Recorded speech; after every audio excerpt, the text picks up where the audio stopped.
My name is Vickie Mitchell-Jett. Where were you born?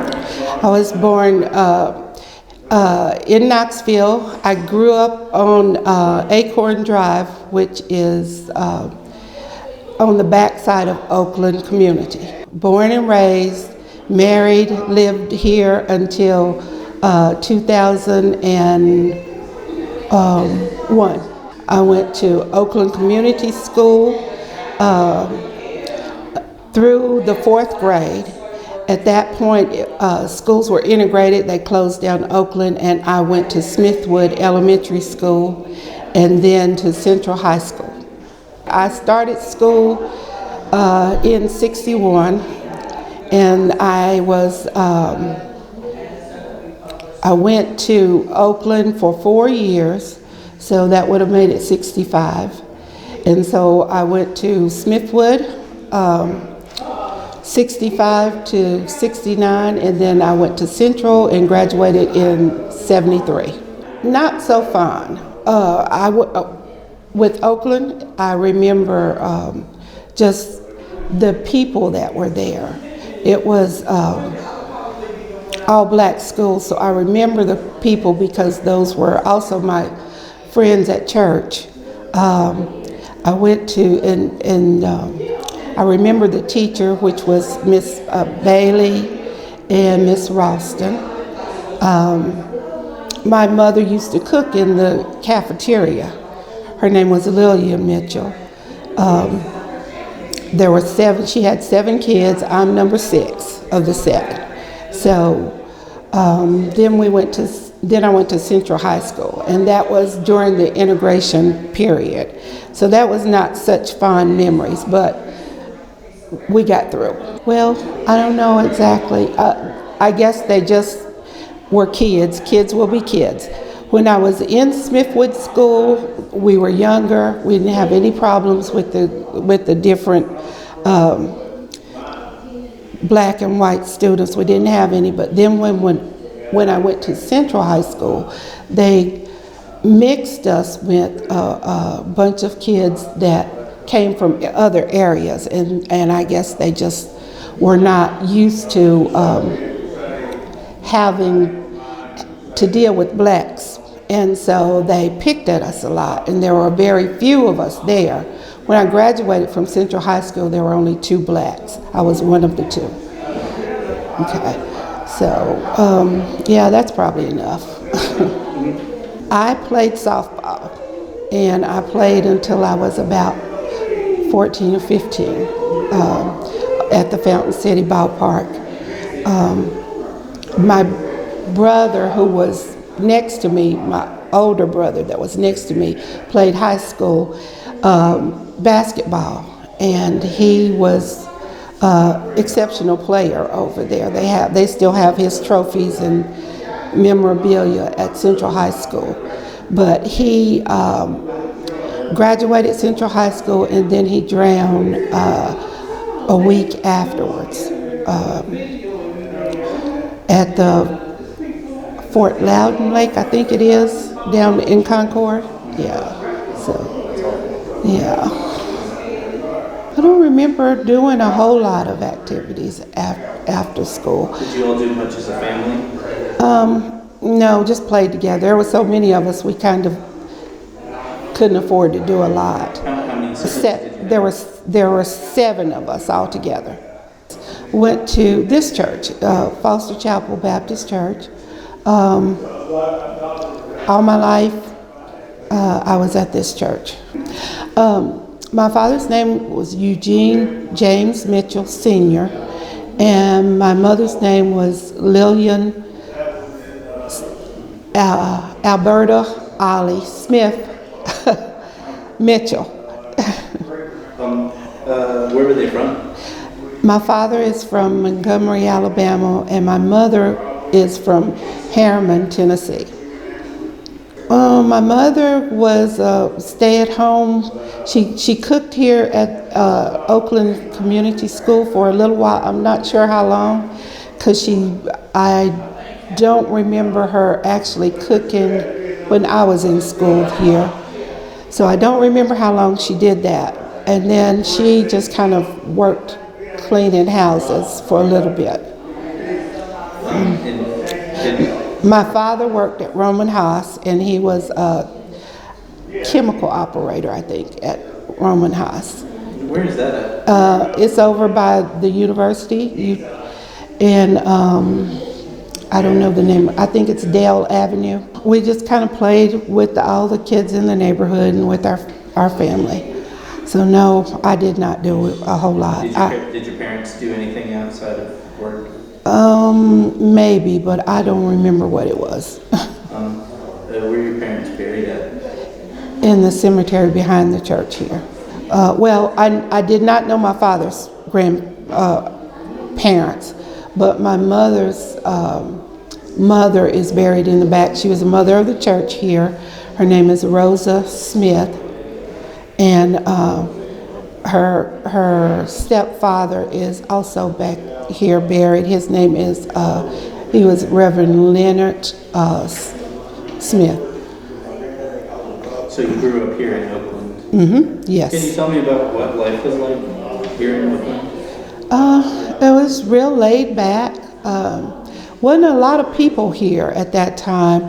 In fact, everything on the opposite side of the church down the street was all wooded. There are houses up in there now, and my husband and I bought a house there when we married. I married when I was 19, and we bought the house. I remember there were no street lights out through here. I remember there was a sawmill when they were cutting down trees and stuff and building the 640 interstate there. And we used to play up on the ridge there and watch them while they were building that interstate. So it was real fun, laid back, kind of like a Opie Taylor kind of lifestyle. We rode bikes. I remember in the Greenwood Cemetery, the back of the Greenwood Cemetery, we would go roller skate and ride bicycles and skateboards back in there. We picked blackberries all over the place because there were blackberries all in the field across from the church. And so it's just a fun time. No worries, not a lot of problems with crime. It wasn't a high crime. Everybody knew each other. So if you got in trouble, somebody else's mother would whip you and then send you home to your mother, and you'd get another one. So just like the community was like a great big family. That was the school that I went to, the Oakland Community School, which is here on Oakland Drive, on the corner of Oakland, and I think it's, let me see if I can remember these streets now. Conley Drive, I think it was. And so it was just a little country school. They had like 3 grades in one room, and not a lot of kids. I don't remember how many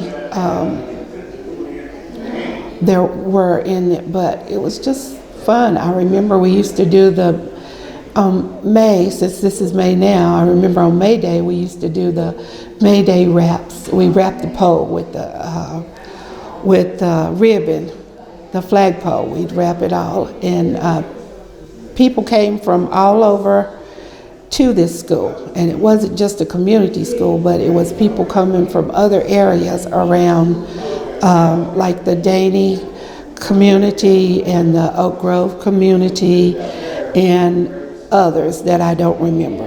So they had tent revivals, and they put up a tent in the parking lot, and we would do that. They had homecomings where people came from everywhere, and we kind of gathered together and had service and dinner. They had Sunday schools. They had, just regular, whatever churches were having at that time. We had them too. So our minister during my lifetime was Robert McGee, and he was from Maryville. So we had, in the beginning, they had church 2 Sundays a month, and then there was another church up above here that was across from the school that had church 2 Sundays a month. So I remember that a lot of the parents would go one Sunday to this church, and the next Sunday they would go visit the other church. One was a Methodist church, and the church that I grew up in was the Baptist church.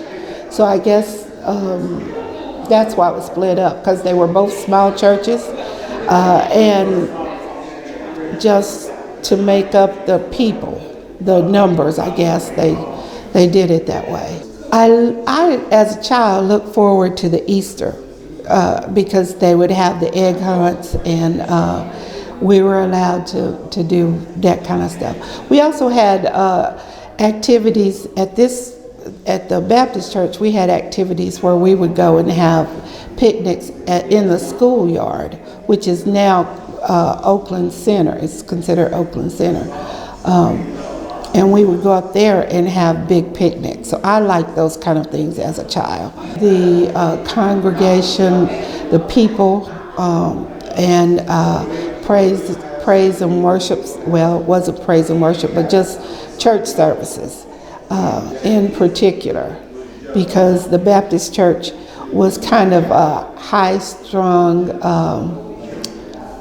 service, filled with lots of shouting and music, so those things were good. My grandmother was the mother of the church, and she was one for doing a lot of shouting. She was raised up in a holiness church, and so she did a lot of the little church dancing, and there was a pole there that holds the support beam, and she would shout around that pole, kind of. So that was a fun memory for me. But she was like 100 years old when she passed. Early 1900, like 1, 2, or 3, something like that. So, but I don't remember exactly when she was born. But I remember they said she was 100 years old. I no longer live in this community. I moved in 2001. And I moved up about 3 miles up the road east of here.